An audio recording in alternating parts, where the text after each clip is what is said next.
আল্লাহ পাক রব্বুল আলামিন কুরআনুল কারীমের সূরাতুল আয-যারিয়াতের 56 নম্বর আয়াতের মধ্যে আল্লাহ পাক রব্বুল আলামিন বলেন, ওয়ামা খালাকতুল জিন্না ওয়াল ইনসা ইল্লা লিয়াবুদুন। আল্লাহ পাক রব্বুল আলামিন জিন এবং ইনসান অর্থাৎ জিন এবং মানুষ জাতিকে এই দুনিয়ার জমিনের মধ্যে সৃষ্টি করেছেন কার ইবাদত করার জন্য? শুধুমাত্র আল্লাহ পাক রব্বুল আলামিনের ইবাদত করার জন্য, আল্লাহ পাক রব্বুল আলামিনের গোলামি করার জন্য। আমার ভাইয়েরা, আমার বন্ধুরা, আমার কতদিন পর্যন্ত আমরা রব্বুল আলামিনের গোলামি করব? আল্লাহ পাক রব্বুল আলামিন আমাদেরকে তো এই দুনিয়ার জমিনের মধ্যে শুধুমাত্র প্রেরণ করেছেন তার বন্দেগী করার জন্য, গোলামি করার জন্য। আমরা কতদিন পর্যন্ত রব্বুল আলামিনের গোলামি করব? এই জন্য আল্লাহ পাক রব্বুল আলামিন বলেন, আমার বান্দা জন্মগ্রহণ করার পর থেকে আমি আমার বান্দার উপর সর্বপ্রথম নামাজ ফরজ করে দিয়েছি। যখন কোন ব্যক্তির বয়স যখন 7 বছর হয়, 7 বছর হওয়ার পরে সর্বপ্রথম আমি আল্লাহ পাক রব্বুল আলামিন আমার বান্দার উপর নামাজ ফরজ করে দিয়েছি। এই পর্যন্ত যে আমার বান্দার উপর আমার গোলামি করা শুরু হয়ে যায়, যতদিন পর্যন্ত আমার বান্দার প্রাণের মধ্যে দেহের মধ্যে প্রাণ রয়েছে ততদিন পর্যন্ত আমার বান্দা আমার গোলামি করবে। বলেন সুবহানাল্লাহ। আল্লাহ পাক রব্বুল আলামিন বলেন, আমার বান্দাদের উপর আমি আল্লাহ পাক রব্বুল আলামিন সর্বপ্রথম যে জিনিসটা ফরজ করেছি সেটা হচ্ছে নামাজ। যখন কোন ব্যক্তির বয়স যখন 7 বছর পরিণতি হয় তখন আমি আল্লাহ পাক রব্বুল আলামিন তার উপর নামাজ ফরজ করে দিই। 7 বছর থেকে 10 বছর এর ভিতরে আমি নামাজ ফরজ করি। এই নামাজ ফরজ করার পর থেকে যে আমার বান্দার উপর যে আমি আল্লাহর গোলামি করা যে আমি আল্লাহ পাক রব্বুল আলামিন ফরজ করে দিয়েছি, যতদিন পর্যন্ত আমার বান্দার দেহের মধ্যে প্রাণ রয়েছে ততদিন পর্যন্ত আমরা গোলামি করব কার? আল্লাহর। গোলামি করব কার? আল্লাহর। এই জন্য আল্লাহ পাক রব্বুল আলামিন বলেন, আমার বান্দাদেরকে আমি আল্লাহ পাক রব্বুল আলামিন এই দুনিয়ার জমিনের মধ্যে শুধু সৃষ্টি করেছি আমি আল্লাহর গোলামি করার জন্য।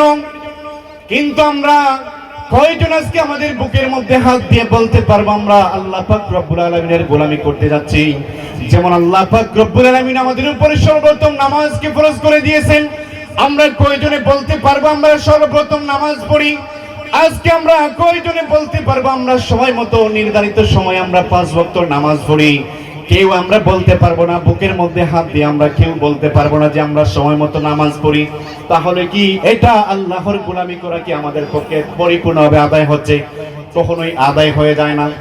এই জন্য আল্লাহ পাক রব্বুল আলামিন বলেন, আমার বান্দারা যদি আমি আল্লাহর পরিপূর্ণভাবে যদি গোলামি করতে পারে তাহলে আমার বান্দা হবে জান্নাতি।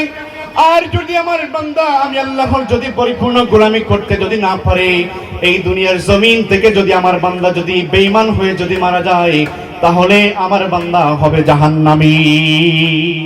এই জন্য সাবহল আমরা বেঈমান হয়ে মারা যেতে চাই কিনা ইমানদার হয়ে মারা যেতে চাই? অবশ্যই আমরা যেহেতু মুসলমান আমরা চেষ্টা করব আমাদের ঈমানের হালতে আমরা মৃত্যুবরণ করি। আল্লাহ পাক রব্বুল আলামিন কুরআনুল কারীমের মধ্যে বলেন, কুল্লু নাফসিন যায়িকাতুল মাউত। প্রত্যেক প্রাণী হলো মরণশীল। যার অন্তরের মধ্যে প্রাণ থাকবে সে অবশ্যই মৃত্যুর স্বাদ গ্রহণ করতে হবে। কথা বলেন ঠিক কিনা? নাকি আমরা সবাই এই দুনিয়ার জমিনের মধ্যে চির অমর হয়ে এসেছি? অবশ্যই আপনাকে আমাকে একদিন মৃত্যুর স্বাদ গ্রহণ করতে হবে। কখন কে কোথায় মৃত্যুবরণ করবে এটা কেউ বলতে পারবেন না।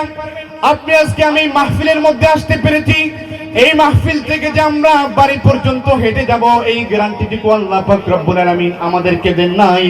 আল্লাহ পাক রব্বুল আলামিন 1 সেকেন্ডের ভিতরে 1 মিনিটের ভিতরে আমাদের মৃত্যুর স্বাদ গ্রহণ করাতে পারেন কি পারেন না? এই জন্য আল্লাহ পাক রব্বুল আলামিন বলেন, আমার বান্দারা তোমরা সর্ব মুহূর্তে আমি আল্লাহর কথা স্মরণ করতে হবে, আমি আল্লাহকে স্মরণ করতে হবে। তোমাদের মৃত্যুর কথা বেশি বেশি করে স্মরণ করতে হবে। তোমরা যদি ঈমানের হালতে যদি মারা যাও তাহলে তোমরা হবে জান্নাতি। আর যদি তোমরা বেঈমান হয়ে যদি এই দুনিয়ার জমিন থেকে যদি মারা যাও তাহলে তোমরা হবে জাহান্নামী।